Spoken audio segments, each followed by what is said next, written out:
Posso me apresentar? Fica tranquila. Oi, gente. Bom, nossa, bastante cara conhecida, né? Bom, meu nome é Débora, para quem eu ainda não tive a oportunidade de conhecer. Eu sou fisioterapeuta, eu sou supervisora dos alunos da graduação da USP, assim que eu passo lá na UTI com esses alunos no último ano de estágio. Eu sou formada pela USP, fiz na época era aprimoramento, nem existe isso mais, já faz tempo, né? Fiz meu aprimoramento no Sírio-Libanês e depois eu já entrei aqui. Tenho meu mestrado, meu doutorado, tudo nessa linha de reabilitação na UTI, a minha linha de pesquisa desde então. Eu estou aqui há 15 anos e para mim é sempre um prazer poder estar aqui falando com vocês. Quem teve a oportunidade já de conviver um pouco, né? A gente vive mostrando o que a gente faz, porque eu acho que esse é um dos pontos cruciais, né? Para as coisas acontecerem lá na UTI. Então, sou muito feliz de estar na UTI onde eu estou. Eu estou há 15 anos com o Leandro, estou há alguns anos com o Pedro, e acho que eles têm um papel muito importante na propagação dessa ideia do trabalho multi, da participação de vocês dentro da reabilitação. Então é um prazer para mim estar aqui. Obrigada pelo convite, Arthur. A gente vai falar rapidinho, então, sobre reabilitação física na UTI. A minha ideia aqui é trazer alguns conceitos.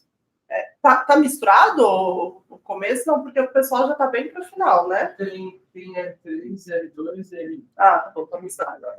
Então, talvez algumas coisas quem já está mais avançado já tenha ouvido, mas a ideia é trazer alguns conceitos. Eu não vou falar especificamente sobre a fisioterapia, né? Como que eu faço um plano de reabilitação fisioterapêutica para o meu paciente dentro da UTI, mas a ideia é tentar achar onde está a intersecção, né, do que a gente faz com o trabalho de vocês em prol do paciente. Então, vou pincelar alguns conceitos, vou trazer alguma coisa de evidência científica, né, porque o tempo é curto, então a ideia também é só mostrar que tudo isso é baseado em evidência, né, cresceu muito, assim, nos últimos 10, 15 anos a gente teve um boom de publicações e de alta qualidade nesse assunto, então a ideia é mostrar um pouco disso e trazer alguns exemplos práticos para vocês.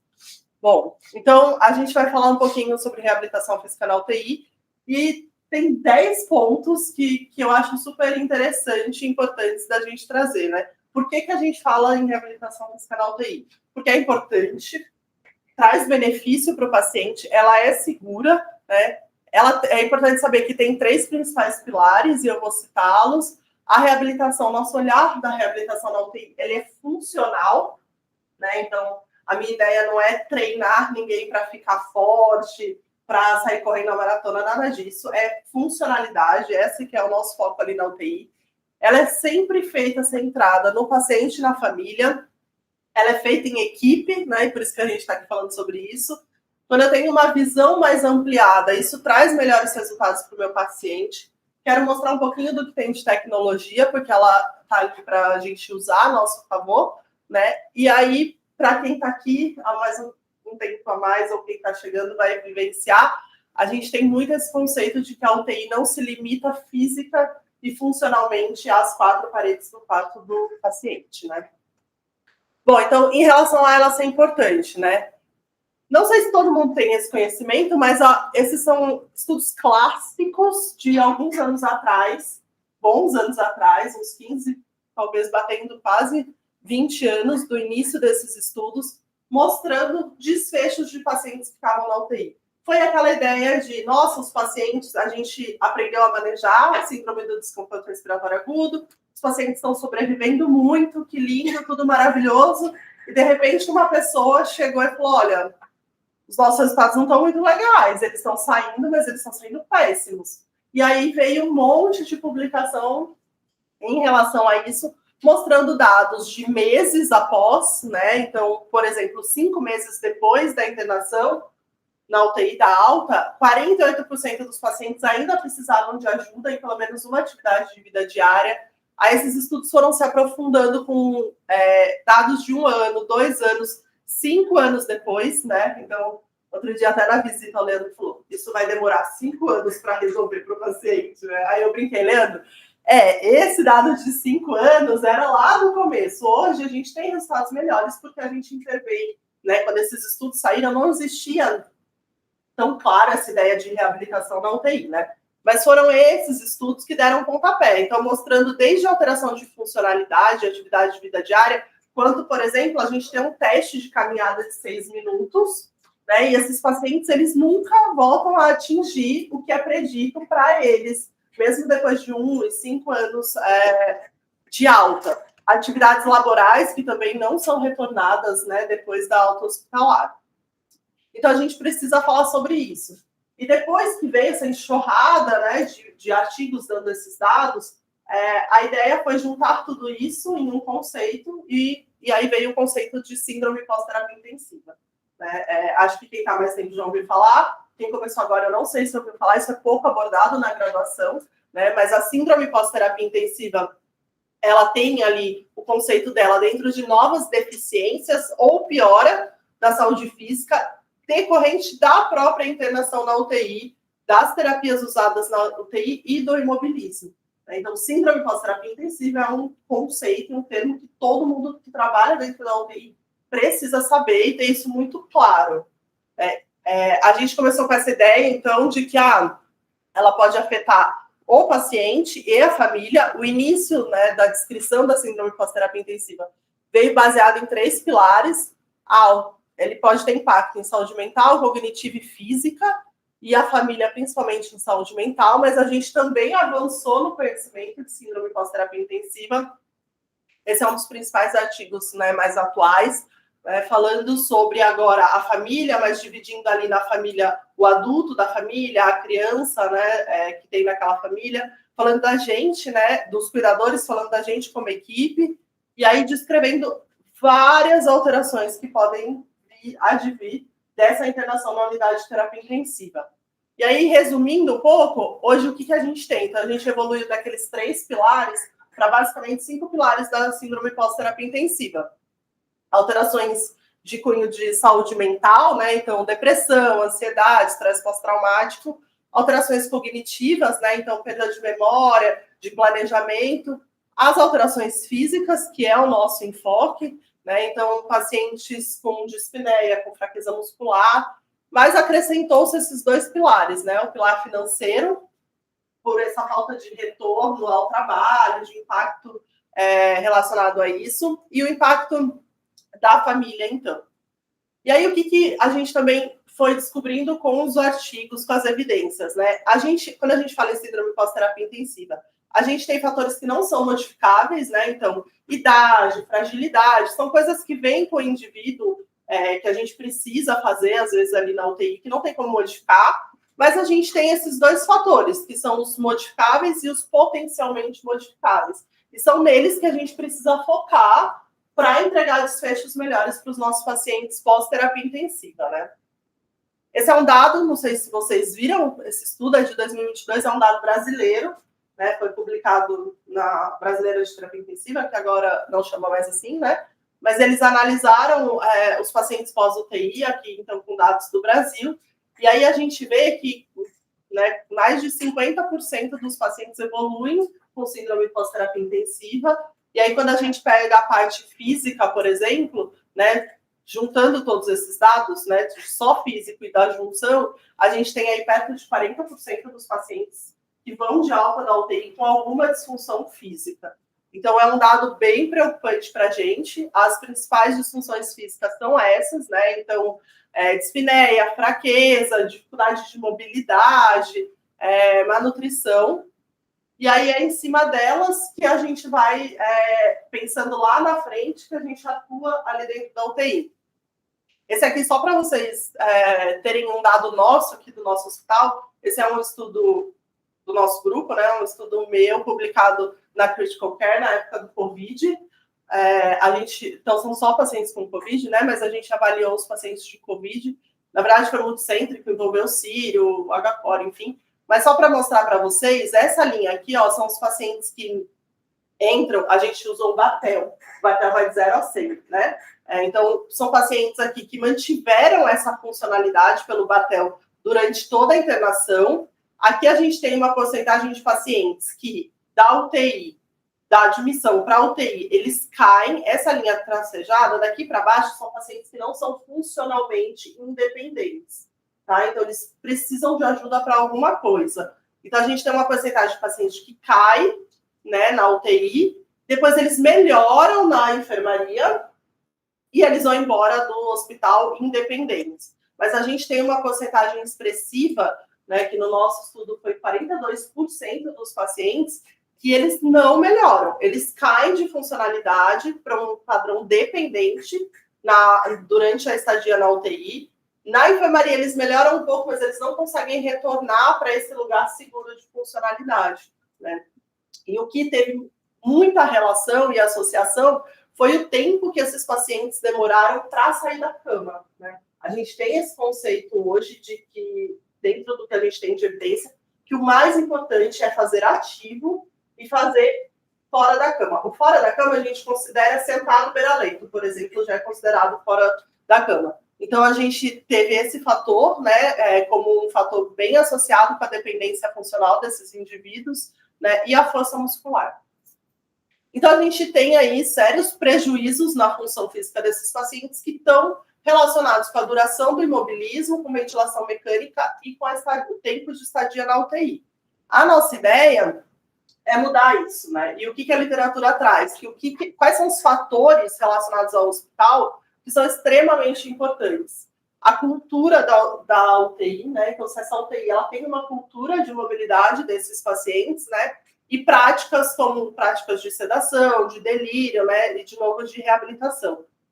Eu, particularmente, assim, acabo rodando o Brasil inteiro falando sobre esse assunto, eu vejo que o principal ponto que os fisioterapeutas trazem de dificuldade é ter uma cultura bem estabelecida na UTI, né? Então, para mim, é um privilégio, realmente, a nossa UTI aqui, né? Tanto do Parque quanto do Pedro, porque a gente, definitivamente, a gente peca em algumas coisinhas de protocolo, né? Mas a gente tem uma cultura muito enraizada, né? Dentro das nossas UTIs dessa reabilitação.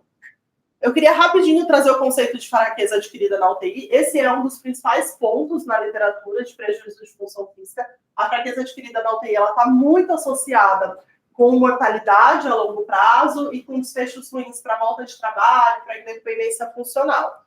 E aí, eu não sei se todo mundo conhece, né, o que é fraqueza adquirida na UTI, mas é uma fraqueza de musculatura de membros que pode acometer musculatura respiratória, mas o que é importante? Ela se desenvolve durante a doença crítica, né? E tem como consequência a perda de massa, força e da função muscular. Então, por exemplo, um paciente que teve um AVC e perdeu força, está internado na UTI, e ele perdeu força de um helicopo, eu não considero isso como uma fraqueza adquirida na UTI. Tá? Então, ela tem que ser uma fraqueza que veio porque esse paciente ficou dentro da nossa UTI, não tem outra causa para a fraqueza, a não ser a própria internação e as medicações e as interações que a gente teve ali.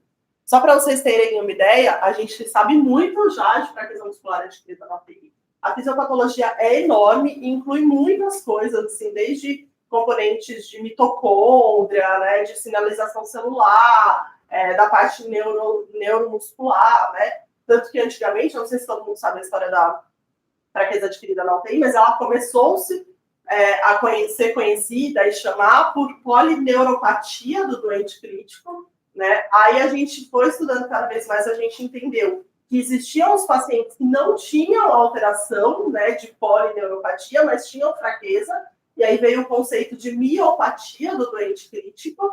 Aí juntou-se, então, os termos, então vamos chamar de polineuropatia do doente crítico, até porque na beira-leito a gente não consegue definir, né, quem que tem essa alteração de condução nervosa, quem que não tem, aí ficou como polineuropatia do doente crítico. Hoje a gente não usa mais esse termo, a gente usa como fraqueza adquirida na UTI, porque a gente já entendeu que existe, por exemplo, um descondicionamento muscular ali que não vem nem por uma parte propriamente de atrofia muscular, de perda muscular, e nem por essa interação nervosa. Tá? Então, foi esse o caminhar da fraqueza adquirida na UTI. E a gente tem muitos dados hoje muito consolidados, então a gente já sabe que essa perda muscular ela começa depois de 2 dias de imobilismo, né? Então, aquela ideia que a gente tinha, ele só está há 2 dias internado, ele só vai ficar 4 dias internado, né? Essa fraqueza ela começa bem nesse início da internação.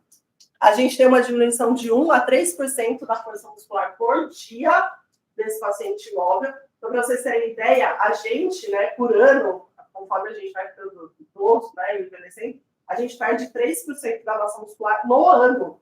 Né? Os nossos pacientes, eles chegam a perder 3% de massa muscular em um dia de internação, sem fazer, né, se eles tiveram num contexto de imobilismo, sem fazer reabilitação. Então, pode chegar até 20% em uma semana, e aí isso ir se acumulando a cada semana, e se ele tiver em ventilação mecânica, isso piora. Isso aqui é um ultrassom de quadríceps de vários pacientes, e aqui a linha de baixo são os dias, e olha que interessante, né? Se a gente notar, a queda abrupta da curva é aqui nos primeiros 7 dias de internação. Depois ele continua perdendo, mas essa perda é menos impactante e menos importante, né? Então a gente precisa tomar cuidado com esses pacientes já no início da internação. Bom, a reabilitação dentro da UTI, ela traz benefícios, e aí, como eu falei, eu tenho inúmeros estudos, mas eu só trouxe alguns para ilustrar, e principalmente alguns conceitos. Esse estudo, o que eles fizeram? Eles criaram uma UTI, onde o foco daquela UTI era reabilitar os pacientes, né? E aí, o que eles viram? Que quando a gente tem um ambiente, né, dentro da UTI propício, né, quando eu mudo aquele paciente falando, olha, ele vai para essa UTI, ele precisa reabilitar, né, eu tenho um aumento expressivo de atividades, por exemplo, como sentar em poltrona, andar, deambular por um espaço maior, né, sentar beira-leito. Então, esse estudo foi um divisor para a gente, para mostrar que a UTI ela precisa ter esse enfoque de reabilitação, isso faz muita diferença. Né? Esse estudo, um estudo ocupando o ABCDE, a gente vai falar dele daqui a pouco, mas o que é interessante, ele fez um antes e depois, e ele encontrou diminuição de dias de ventilação mecânica, diminuição do delírio e diminuição do imobilismo quando a gente tem uma UTI que cumpre o bundle ABCDE e agora o bundle ABCDF, né? Então, a gente usa muito esse estudo para mostrar que os desfechos positivos da reabilitação, eles não acontecem sozinhos, né? Aquela velha história de como que eu vou reabilitar um paciente se ele está sedado, né? Eu não tenho como fazer isso. Então, eu preciso de uma implementação de várias coisas com a reabilitação dentro para ter os bons resultados. Esse estudo muito interessante, ele mostrou que o paciente receber reabilitação durante a UTI, ele é um preditor para diminuir chance de óbito e readmissão um ano depois. Então, a gente já sabe que esses pacientes que fazem reabilitação, né, participam, quando eu falo faz reabilitação, é a ideia de participar de um programa de reabilitação durante a internação. Isso diminui chance de readmissão hospitalar para esses pacientes. Esse aqui é um estudo bem lá do comecinho, foi um dos primeiros estudos, né, e aí ele instalou para pacientes com síndrome do desconforto respiratório o cicloergômetro na UTI. Então, além deles fazerem os exercícios normais, ele também colocava o cicloergômetro todo dia para esses pacientes. E aí, o que eles encontraram foi uma diminuição no dias de internação na UTI e uma diminuição do imobilismo.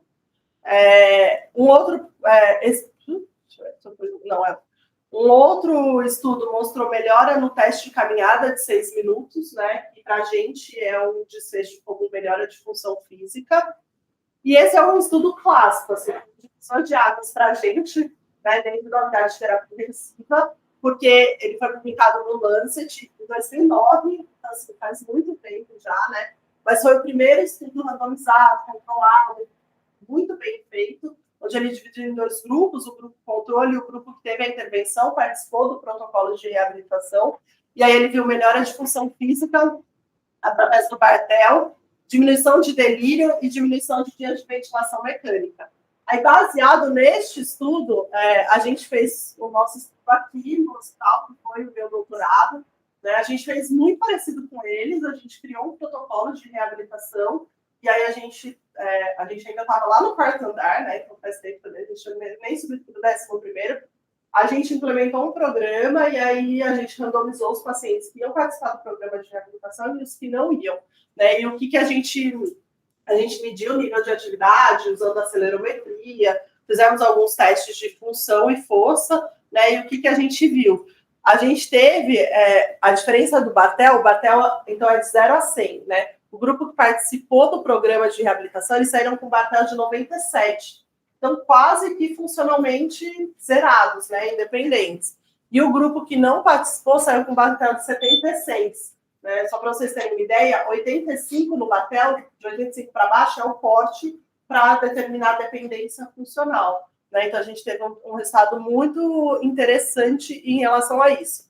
A porcentagem de pacientes da nossa UTI que saíram independentes dos que fizeram o programa de reabilitação foi 96% dos nossos pacientes no programa saíram independentes. Os que não participaram do programa, 44% só dos pacientes saíram independentes. Então, a gente teve um resultado super expressivo em relação a isso e a gente também viu diminuição de dias de internação. E outra coisa importante é que a gente tem alguns estudos mostrando sobre custo, né? Porque existe essa prerrogativa de, então eu preciso de fisioterapeuta, então eu vou gastar pagando isso, mais físio, mais equipamento. Mas a gente tem alguns estudos mostrando, esse é um estudo do John Hopkins, falando, né, que o custo para implementar esse programa, ele é modesto em relação às melhorias que a gente consegue fazer dentro da UTI e acaba diminuindo o custo. Então, basicamente, a gente tem muita evidência, mas eu resumi em algumas: diminuição de dias de ventilação mecânica, diminuição de dias de UTI, melhoras de função física para esses pacientes, melhora de delírio, né? E a gente tem boas relações com custo para isso, tá bom?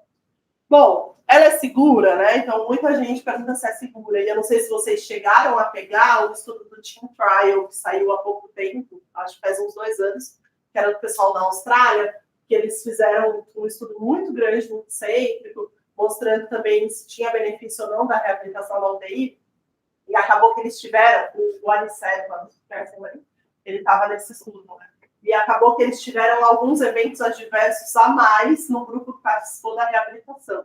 E aí, para a gente, foi assim, um negócio tipo, meu Deus, né? Porque a gente vinha mostrando nos estudos que era seguro, né? Que a taxa de evento adverso era muito baixa. E aí, quando eles trouxeram essa taxa de evento adverso maior, todo mundo ficou meio... Mas aí, eles mesmos fizeram uma revisão esse ano, que eles acabaram de lançar, pegando todos os artigos mais atuais e tudo, e aí foi meio que só um deles que aconteceu isso, assim. Então, a gente continua com a ideia de que reabilitar esses pacientes, mesmo com um monte de bomba, medicação, acesso, ela é seguro, né? A gente precisa manter esses pacientes seguros, obviamente, né? E para isso a gente tem algumas recomendações, nós como fisioterapeutas, a gente tem um consenso que é um pouco antigo, tem algumas coisas ali que a gente já caminhou um pouco mais, mas a gente se baseia muito nesse consenso, né? E ele traz assim vermelho, amarelo e verde, falando, olha, isso aqui não dá para fazer, isso aqui pesa custo-benefício e isso aqui está liberado, né? Então, só para dar um exemplo, né? Paciente em ventilação mecânica, ele é verde total, na cama ou fora da cama, onde você quiser mobilizar. Agora, se esse paciente estiver com a PIP maior que 10, um FA2 maior que 60, aí ele vira amarelo, que pesa o risco-benefício de fazer alguma coisa com o seu paciente nesse momento, tá bom? Vermelho, gente, é gritante, é tipo prona. Prona é vermelho, né? Quem que vai fazer um programa de paciente prona, tá bom? Mas o que eu queria falar é que o que a gente tem hoje na literatura, então, de evento adverso, ele gira em 2,6%, 3,2% de evento adverso. Isso é muito mais baixo do que da banho, né? Não sei se vocês sabem, a porcentagem de evento adverso durante banho bate com uns 10%, mais ou menos, da literatura. E a gente, reabilitando o paciente, é 3%. Então, é muito mais baixo. Obviamente, desde que a pessoa sabe o que ela está fazendo, faça com segurança, tá? E a maioria desses eventos não são eventos com consequência importante para os pacientes. É tipo assim, o paciente saturou, aumenta um pouquinho a FA2, né? O paciente ficou hipotenso, mas não precisou entrar em droga vasoativa, tá bom? Então, ela é segura. Aqui, eu só queria comentar com vocês, a gente, como fisioterapeuta, a gente tem 3 principais pilares para entregar essa reabilitação para os pacientes da UTI, que é esse programa de reabilitação. Ele precisa ser precoce, tá? Tem muita gente que não gosta dessa palavra, porque fala, precoce é antes do tempo, né? Mas, enfim, é entregar assim que o paciente estiver pronto para fazer. É não atrasar o processo de reabilitação do paciente, né? Então, precisa ser precoce. Ele precisa ser progressivo. Então, assim, a gente bate muito na tecla com os físicos. Não adianta fazer todo dia, mas fazer a mesma coisa do mesmo jeito. Então, assim, eu vou todo dia atender meu paciente, mas todo dia eu faço exercício no leito. Não adianta, eu preciso progredir o nível de intensidade, de atividade que eu estou dando para o meu paciente. E ele precisa ser prescrito, que é uma das coisas que a gente ainda está caminhando, né? Então, quanto de intensidade eu dou? Né? Será que eu faço exercício de força? Será que eu faço só exercício funcional? Se eu for fazer ciclo ergômetro, né? Eu faço num borg alto, num borg baixo. Essas coisas a gente, de prescrição de exercício, a gente ainda está caminhando, tá bom? Mas a gente sabe que precisa ser prescrito, precisa ser individualizado, isso para o paciente.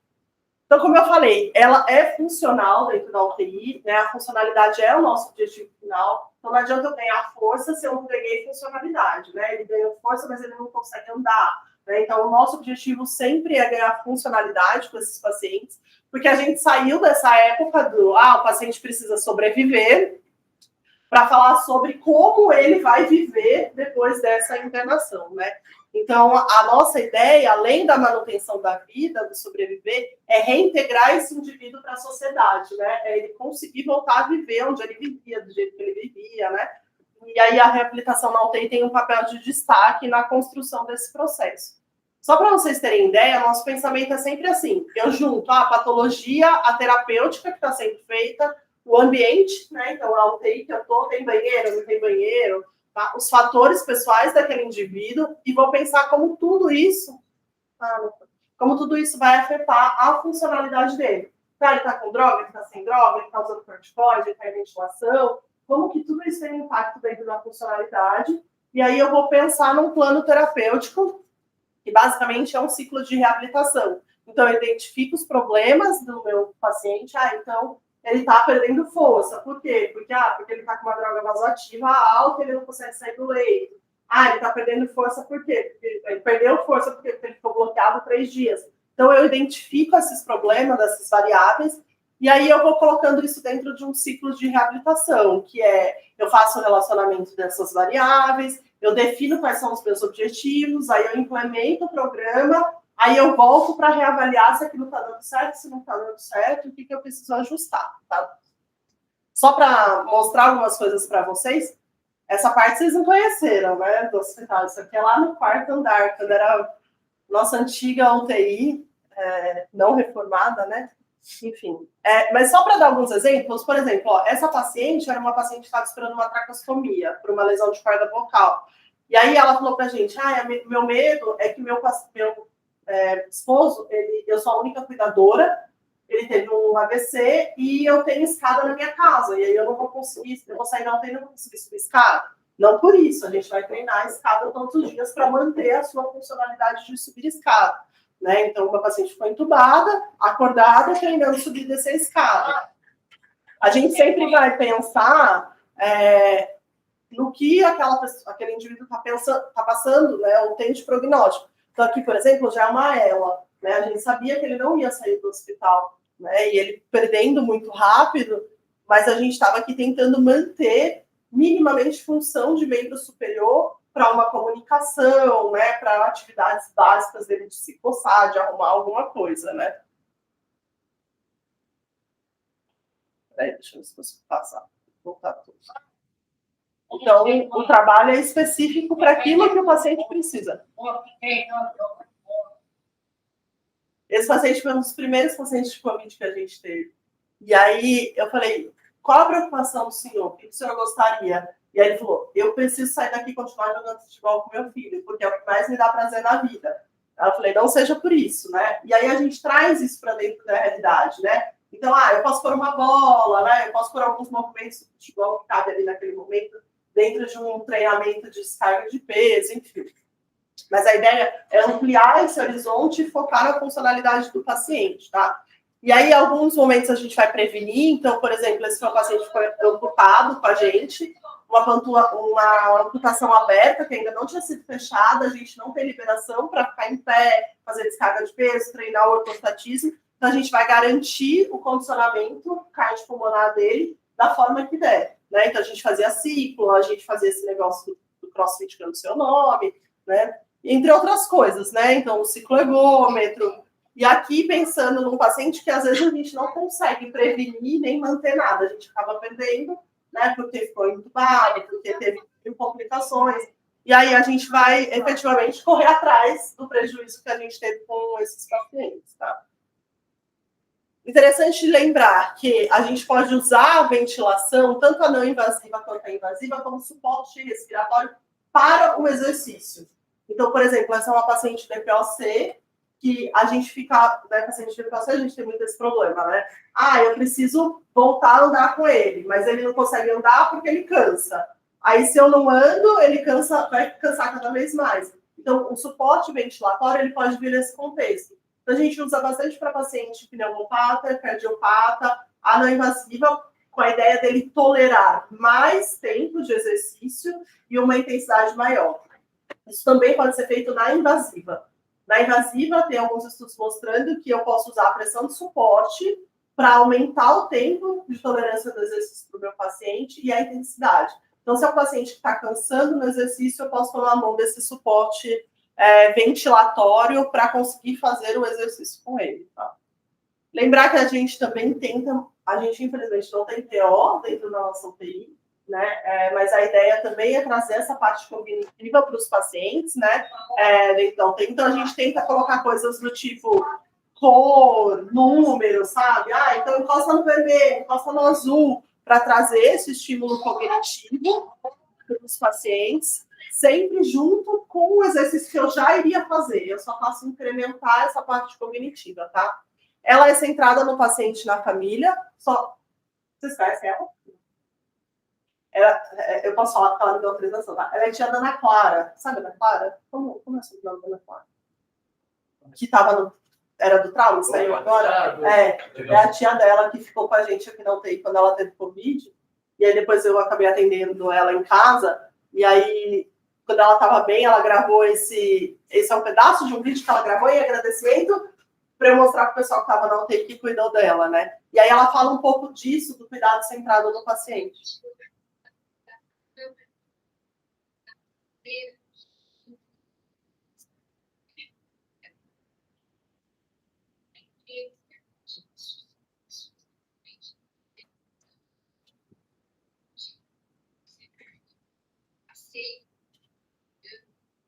Ela fala um pouquinho, né? Não sei se deu para ouvir, mas ela fala, quando eu consegui ir para a cadeira, né? Aí eu falei, não, agora eu quero voltar para a vida, né? E ela fala, eu não tinha medo de morrer, eu tinha medo de ficar viva e não conseguir fazer as coisas que eu fazia antes, né?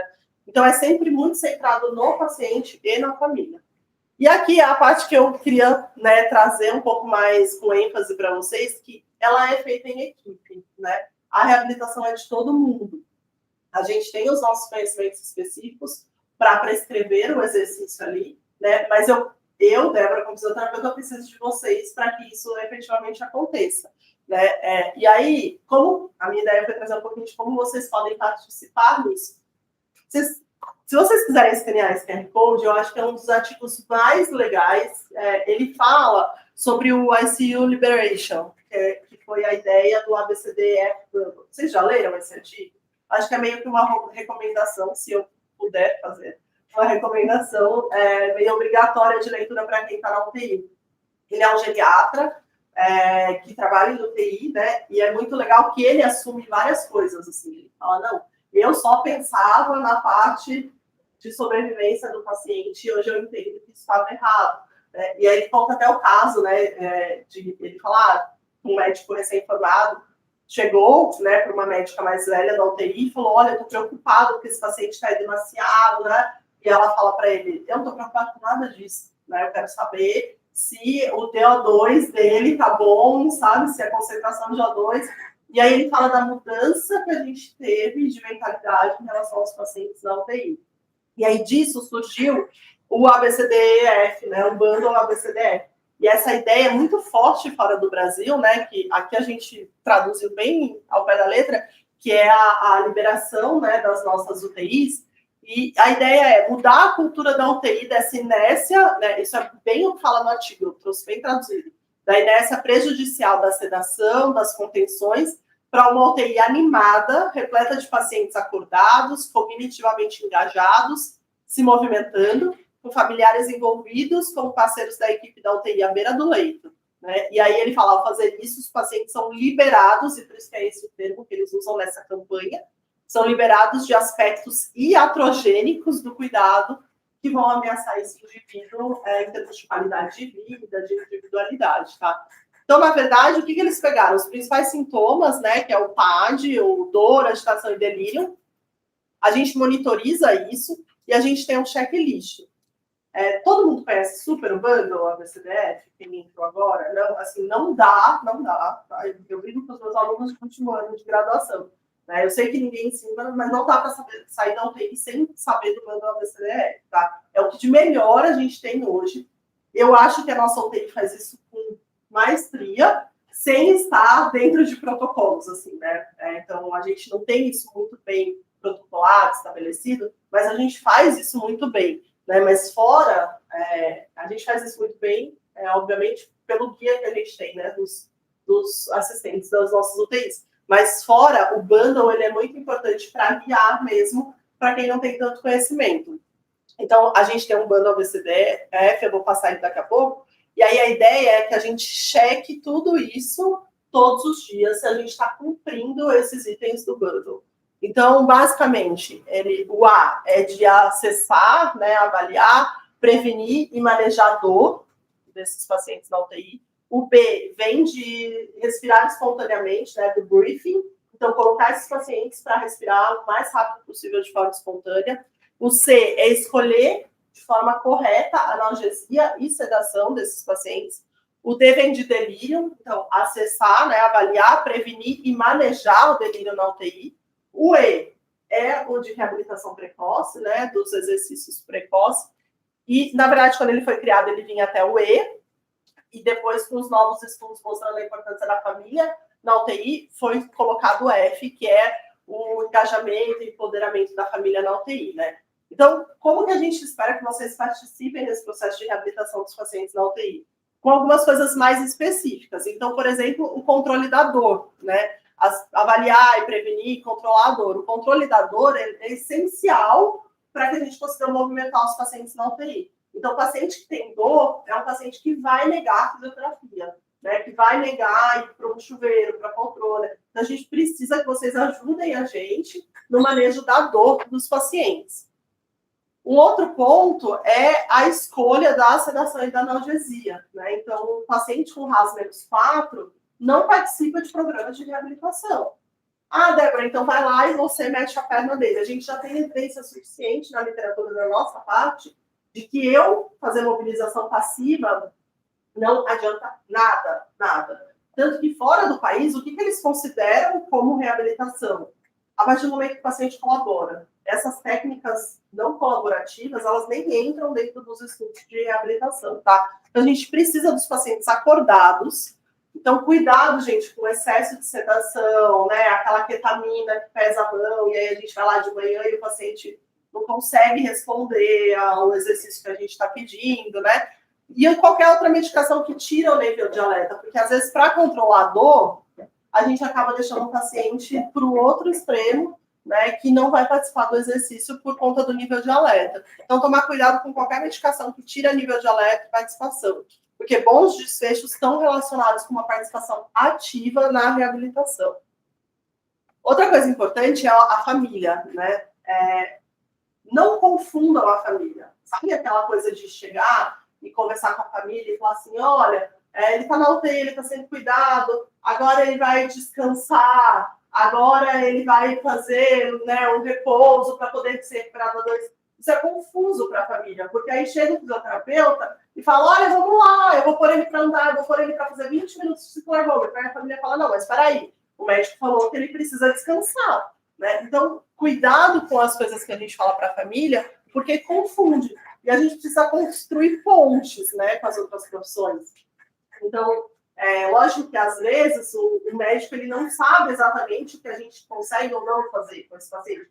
Mas eu já tive diversas questões, assim, de às vezes paciente cardio que fica com a gente, né? Do cardiologista, teve uma vez que o cardiologista falou para o paciente, olha, o coração é isso, você nunca mais vai poder fazer esforço, né? Nunca mais vai poder voltar para a academia. E aí o paciente não queria fazer com a gente nada na UTI, porque na cabeça dele então eu não posso fazer nenhum tipo de exercício em nenhuma intensidade, né, quando é um paciente completamente apto para uma reabilitação, tá? Então, cuidado com os termos, com o que vocês colocam para a família, e na verdade o que a gente espera de vocês é que vocês tenham informações corretas, claras, né? Se vocês tiverem dúvidas, conversem com a gente, né, Débora, né, a família está me perguntando se vai fazer, se não faz, se pode, né, esse paciente ele vai fazer, não vai, está participando, para dar essas informações claras e principalmente ajudar a gente a passar essa segurança para a família, né, porque às vezes a família chega e vê o paciente na poltrona e ela fala, meu Deus, ele está com esse tubo e esse monte de fio e ele está na poltrona, né? Então a gente precisa passar para a família essa segurança de não, tá tudo bem, a gente sabe o que ele está fazendo, isso é bom para ele, e engajar. Gente, a gente tem muitos problemas de engajamento, né, para a reabilitação dentro da UTI. Tanto com o paciente quanto com a família, né? Do paciente não querer fazer, e da família falar, ele não quer deixar ele.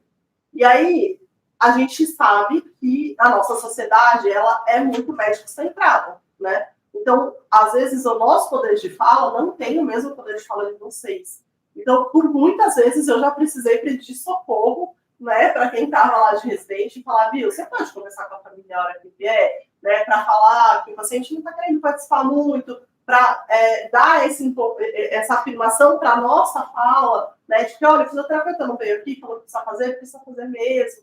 Né? Então, esse engajamento do paciente, da família, a gente vem muito melhor quando vocês estão ali verbalizando junto com a gente. Né? Não sei se alguém já teve a oportunidade, mas vira e mexe, eu chamo, né, o residente que está junto com o paciente para, vem ver, ele sentou, né? E aí nessa hora é importante que vocês venham e, nossa, que bom que o senhor sentou, né? Que passo importante e tudo mais, tá bom?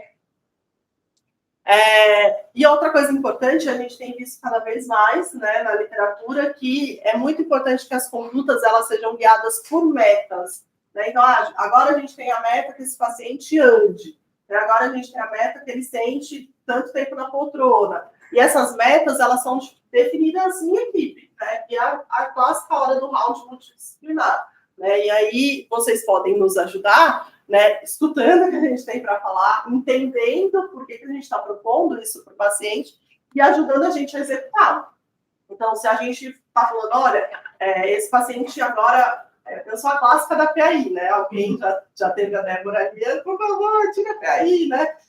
Porque se a gente colocou ali no round, né, como meta desse paciente andar, né, eu acho que essa é uma das coisas que o Leandro mais me odeia ali dentro da UTI, né? Que eu vivo atrás dele.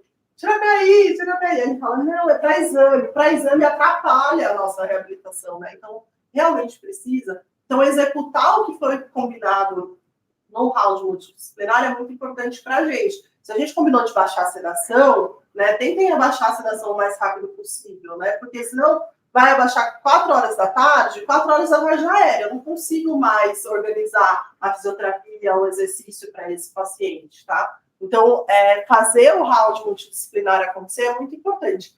Esse artigo ele acabou de sair, gente, olha, de abril de 2025. Não sei se vocês viram, mas ele é um artigo mostrando o quanto o engajamento ali, né, no round multidisciplinar, ele favorece o nosso processo de reabilitação para a UTI, né? Quando é um antes e depois, e quando essa UTI estruturou bem o round multidisciplinar, os pacientes começaram a se movimentar muito mais, né? Então, para a gente é muito importante esse round multidisciplinar. Então, não nos perguntem só sobre secreção do paciente, tá bom? Não é isso que a gente gosta de responder, a gente responde porque pergunta, tá bom? Mas eu sei que também tem muito físico que gosta de falar, né? Mas a gente tem muita coisa para mudar dentro da nossa própria profissão. Mas a ideia ali é a gente passar para vocês como é que está o processo de reabilitação desse paciente, tá? E por último, vocês estão chegando agora, talvez, quem está novo não teve a oportunidade também de eu bater na porta e falar, viu, eu preciso passar esse paciente da cama com a poltrona, eu preciso de 3 pessoas. As contribuições físicas, né, gente? Algumas estratégias nossas, elas só são possíveis quando a gente tem mais gente.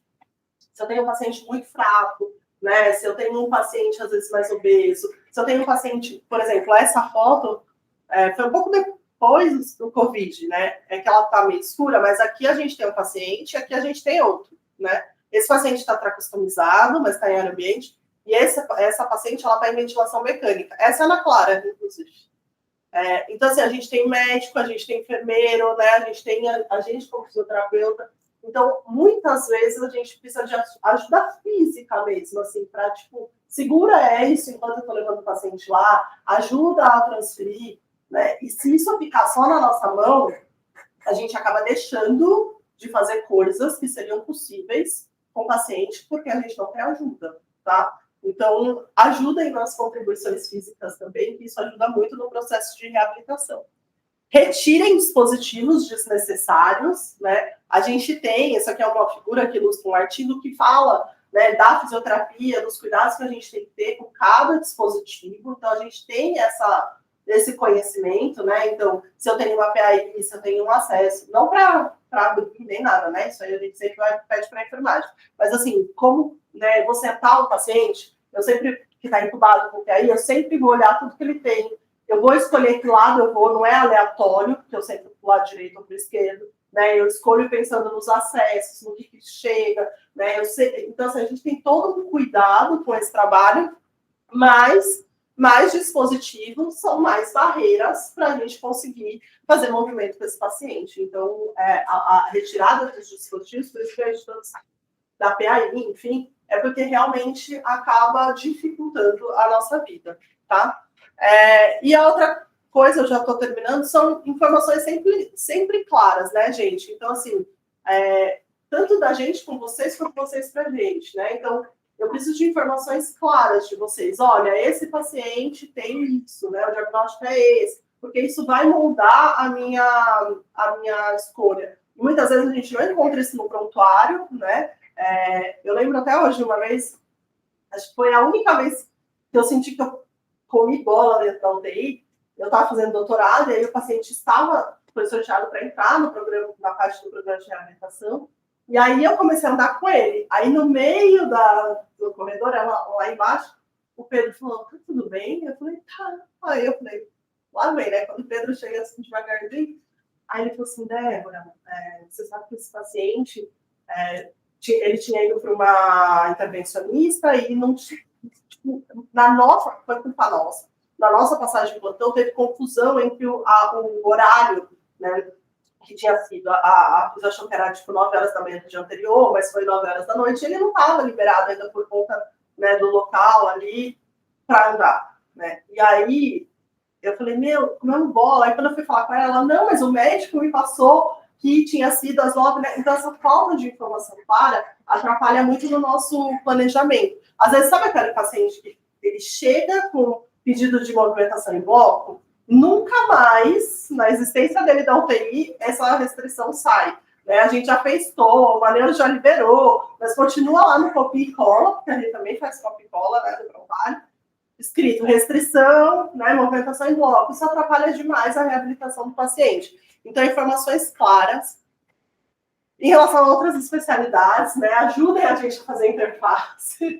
Né? A gente tem, né, gente, e tem algumas especialidades que a gente tem mais dificuldade ainda, né, de falar, putz, pode sentar, pode descarregar peso, pode, né? Então, por isso que a gente enche tanto saco de vocês. Pode me mandar uma mensagem para o ortopedista, pode ver com a neuro, se já pode, se não, porque a gente precisa dessa interface também, tá bom?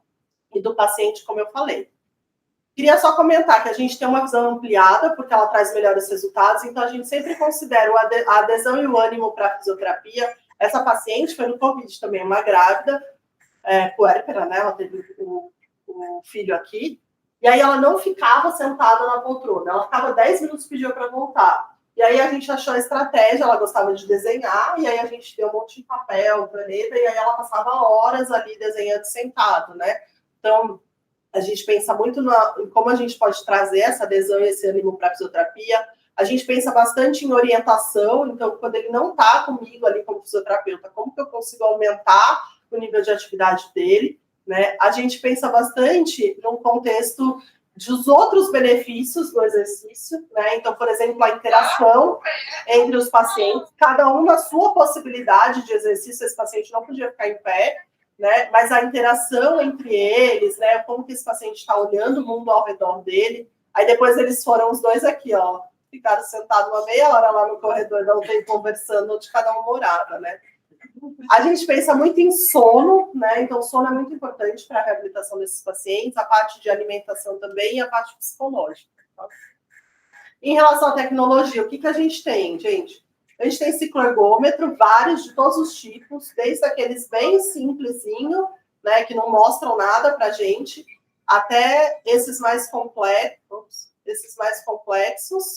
que a gente tem o privilégio de ter aqui na nossa UTI, né, que é esse Motomed, é um dispositivo super caro, né, ele não tem muitas UTIs, a gente conseguiu com verba do meu doutorado, da FAPESP, e ele mostra, assim, desde quanto tempo, põe carga, ele faz sozinho, então se é um paciente que não faz, e eu colocar, ele vai movimentar sozinho, se o paciente começa a movimentar, ele dá espaço, tipo uma ventilação assim, controlada, sabe, ele vai indo e vindo, ele mostra a simetria de membros, então ele é super interessante para a gente usar. A gente tem um videogame, né, a realidade virtual de algumas formas aqui, a gente publicou também um estudo sobre realidade virtual aqui na nossa UTI, os pacientes faziam uso do videogame e a gente mostrou que ele alcança um nível de intensidade de leve para moderada, então ele pode ser usado de forma interessante na UTI. A gente tem a esteira, né, que a gente também tem o privilégio de ter uma esteira e uma equipe que concorda, né, então a gente pode usar a esteira dentro da UTI, a gente tem a prancha ortostática e a gente tem o light gate, que eu vou mostrar nessa outra que acho que está melhor. E por último, gente, lembrar que, né, o UTI sem fronteiras, o UTI sem paredes, né, é o que a gente tem de mais moderno, né, essa ideia. E que a gente brilhantemente faz aqui. A gente está fazendo um estudo faz 2 anos, eu espero publicar até o final do ano. A gente coletou 2 anos de saída dos pacientes da nossa UTI e do Marcelo para o Jardim, para ver evento adverso, né, então segurança e viabilidade. E a gente teve um total de 2,5% de eventos adversos. E a gente ficou muito feliz com isso, porque é a mesma quantidade de fazer no quadro. Então, desde que a gente escolha bem, né, os pacientes. Então, a gente tem esses dados da nossa UTI e a gente está gerando um protocolo, assim, de como sair com esses pacientes na UTI, né? Quem é o paciente que pode sair, quem que não pode, droga pode, não pode, quanto de droga, em que situação. Então, a gente está trabalhando bastante nisso. E isso aconteceu, todo ano eu vou para o Congresso Europeu de Reabilitação, não é um europeu de respiratório, nem um de UTI, é um específico de reabilitação e UTI. E aí, há uns 2 anos atrás, eu fui, e aí uma enfermeira de Londres apresentou, assim, o que ela chamava de saídas terapêuticas. E ela apresentou os pacientes que saíam do hospital para um jardim que eles tinham. E todo mundo ficou assim, ó... Nossa, que coisa maravilhosa! Você tira os pacientes da UTI para um jardim. E aí, a hora que eu olhei, eu falei, caramba, eu tenho um monte de paciente entubado, tracostomizado, com curativo a vácuo que a gente leva para o jardim. Né? Então, assim, é uma coisa que agora está vindo muito forte, que a gente já faz tempo. Então, por isso que a gente está tentando publicar isso também. Né? Mas lembrar que esses pacientes, eles podem... Esse é o Lightgate, ó. Quem estava na UTI essa semana? Ninguém daqui? A gente usou com o paciente. Ele é uma suspensão parcial de peso. Então, aqueles pacientes que ainda não têm força ou têm risco de queda, a gente pode usar para fazer exercício caminhar. Então, lembrar, né, que é extremamente importante essa troca de ambiente para os pacientes e que a gente pode fazer muita coisa lá fora. Tá bom? Então, era isso. Eu só queria deixar essa mensagem final, né, de que a mobilidade dos pacientes, ela é uma linguagem comum do cuidado, né? Ela não é só um trabalho nosso, mas ela é um trabalho da equipe inteira. Agradeço de novo o convite. Eu queria, né, fazer uma propaganda minha, já, se eu puder. Eu tenho um podcast com outro fisioterapeuta, chama UTI Informe Ação. Ele é de fisioterapia, mas a gente fala de várias coisas que são, né, de cuidados de ambos, de ventilação, enfim. Então, quem quiser, ou se vocês tiverem fisioterapeutas conhecidos, se puderem repassar, tá bom? Obrigada, gente.